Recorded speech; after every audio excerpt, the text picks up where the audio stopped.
بسم الله الرحمن الرحيم. مقعيق أحمد علي محمد waxaan dhigtaa dugsiga Daarnawaaf ee boardingka. Dugsiga waxa la igu soo daray bishii 2008. Fasalkaygu waa fasalka labaad. Quraanka waxa maraya suuratul Hashr. Quraanka waxa dhiga macallin Tawfiiq. Ilaahay mahadiyo dadaal dheer kadib. Imtixaankii fasalka koobaad ka soo gudbay hal dhibic bay iga dhimay. Markii dugsiga la igu soo daray macallimada Nuura Biixi ayaaba igu tirahay gacanta kugu dhigaya kadibna gacanta in waxaan la soo baxay gacantaas la soo baxay markaa waxa moodayna gacanta la iga qoray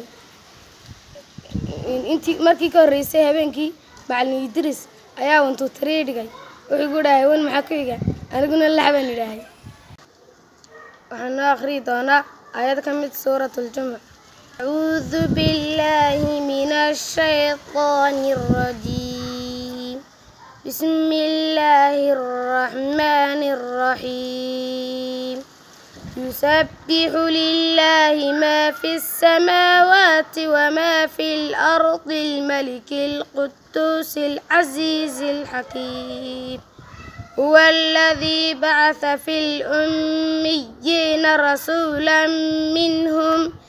منهم يتلو عليهم آياته ويزكيهم ويعلمهم الكتاب والحكمة وإن كانوا من قبل لفي ضلال مبين. هذه أتبانكم مهنقة يا معلمين تيجوا سددها جزاكم الله خيرا.